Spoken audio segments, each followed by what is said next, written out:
ছাদ বাগানে সবাইকে স্বাগতম। তো বন্ধুরা, যারা লতানো গাছ পছন্দ করেন তারা এই গাছটি বসাতে পারেন বাড়িতে। খুবই ভালো একটি গাছ। এই গাছের নাম হচ্ছে বাসরলতা। এই গাছের আরও অনেক নাম থাকতে পারে, তবে আমাদের এইখানে সবাই এই গাছকে বাসরলতা বলেই চেনে। তো আমি বসিয়েছি, 1 বছরও হয়নি। এই বর্ষার সময় আমি একটা চারা এনে বসিয়েছিলাম। কোথায় বসিয়েছি দেখাচ্ছি, এই দেখুন। এই যে ভাঙা একটা বালতিতে আমি বসিয়েছি একটা চারা নিয়ে এসে, ছোট চারা এতটুকু মতন ছিল, এতটুকু মতো ছিল। তো এনে বসিয়েছি বর্ষার সময়। আর বর্ষার থেকে গাছটা বড় হতে হতে যেই শীত পড়েছে, শীতের সময় গাছ গ্রো করেনি। আর এ কী করেছে, এই যে এইভাবে দড়ির সাহায্যে আমি তুলে দিয়েছি। এই দেখুন, বেশিটা ছড়াইনি, অল্প একটু এসেই শীত পড়ে গেছে। আর শীতের সময়তেই এইরকম ফুলের থোকা বের করে দিয়েছে। এবার যেহেতু আমার গাছটার বয়স বেশি না, সেই কারণে গাছের গ্রোথ হয়নি, কারণ গ্রো করা ছেড়ে দিয়েছে। পুরো এনার্জিটাই এই ফুলের ওপরে দিয়ে দিয়েছে। তো যেটুকু হয়েছে তার মধ্যে যেটুকু এনার্জি তৈরি করেছিল এই গাছ, সেই এনার্জিটুকু দিয়েই কিন্তু এই কটা থোকা বের করেছে। এখানে দেখুন দুটো থোকা দেখা যাচ্ছে, এদিকে একটা আর ওই পাশে ছোট ছোট আরও দুটো। তো খুবই সুন্দর লাগছে এগুলো যখন হাওয়াতে এইভাবে এরকম দোলে, আমার খুব ভালো লাগে দেখতে। আর আশা করছি পরের বছরে গাছের গ্রোথ ভালো হবে, কারণ এই শীতের পরে আর ফুল ফোটাবে না। তখন কি করবে, গাছ নিজের গ্রোথ বাড়ানোর জন্য চেষ্টা করবে। তাই ঠিকঠাক মতো খাবার দিয়ে যেতে হবে। কি খাবার দিয়ে থাকি আমি এই গাছে এবং কি খাবার দিতে হবে আমি সেটা বলে দেবো। তো এই যে থোকাগুলো যে দেখছেন, এই ফুলের স্টিকটা কিন্তু অনেক লম্বা হবে, একদম আরও নিচে ঝুলে পড়বে। যেহেতু গাছের গ্রোথ নেই বলে খুব একটা লম্বা হয়নি, একদম ছোটোর মধ্যেই রয়েছে। আর অনেক দিন পর্যন্ত এই ফুল থাকে, মানে শীতের আগে, মানে শীত পড়েছে পর থেকেই বের করেছে এই ফুলের যে থোকাটা।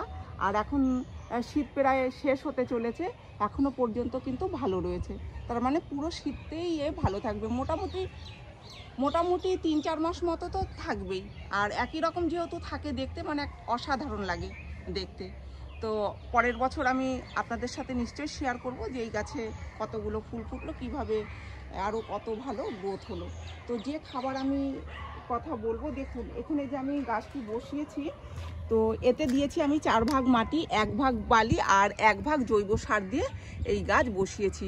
সাথে দিয়েছি কোকোপিট, দিয়েছি অর্ধেক ভাগ, আর দিয়েছি ফাঙ্গিসাইড পাউডার। এই দিয়ে বসিয়েছি।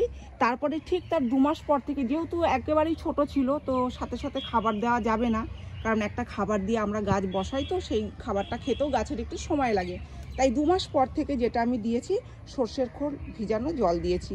এই শীতের 2 মাস প্রায় 2-3 বার মতো আমি সর্ষের খোল ভিজানো জল দিয়েছি। আর তাতেই কিন্তু এত সুন্দর গাছে ফুল ফুটিয়ে দিয়েছে।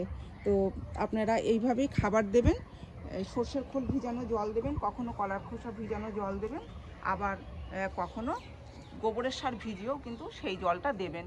কারণ গোবরের সার ভিজিয়ে জলটা দিলেও কিন্তু গাছের গ্রোথ ভীষণ ভালো হবে। আর সর্ষের খোল ভিজানো জল দিলেও গাছের যেরকম চেহারাটা ভালো হবে, গাছ মোটা হবে, তেমন কিন্তু গাছে ফুল ফোটাতে সক্ষম হবে।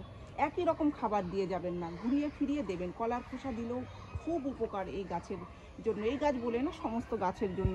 আমরা যারা জৈব সারে গাছ করি, জৈব সার কি, এই জৈব সার দিয়েই আমাদের গাছ করতে হবে। তো এইভাবে আপনারা সর্ষের খোল পচিয়ে জল দেবেন, তবে খুব গাঢ় করে দেবেন না, পাতলা জলটাই দেবেন। প্রয়োজন পড়লে 1 মাস অন্তরের জায়গায় আপনারা 20-25 দিন পর পরও দিতে পারেন, অল্প অল্প করে দিয়ে যাবেন। অল্প অল্প বলতে যখন দেবেন তখন কিন্তু একটু যাতে মাটিটা ভিজে যায়, একদম নিচ অবধি যাতে জলটা চলে আসে, সেরকমই আপনারা দেবেন। আর অল্প বলতে যেটা বলেছি সেটা পাতলা, মানে একটু পাতলা করে দেবেন। তো এইভাবে আপনারা গাছের মেনটেন করুন। আর রোদ্দুরে তো থাকেই, কারণ আমি ছাদে গাছ লাগিয়েছি, এটা রোদ্দুরেই থাকে। গাছে জলের যেহেতু একটু প্রয়োজন হয়, একটু জলের অভাব হলে দেখেছি গাছ টলে যায়, সেই কারণে আপনারা কোকোপিটটা দিয়ে দেবেন। কারণ আমি জানি যে এই গাছটা ঝাঁক হবে, অনেকটা ছড়িয়ে যাবে, সেই কারণে আমি আগে থেকে কোকোপিট দিয়ে বসিয়েছি। তো এইভাবে আপনারা গাছ করুন, দেখুন এই গাছ কত সুন্দর হয়ে যাচ্ছে ছাদের ওপরে ছোট্ট একটা বালতির মধ্যেও। একটা নেট করে দিতে হবে, দেখুন আমি একটা নেট করে দিয়েছি। তো এরকম একটা নেট করে দিতে হবে যাতে এই নেটের ওপরে গাছটা ছড়িয়ে যেতে পারে।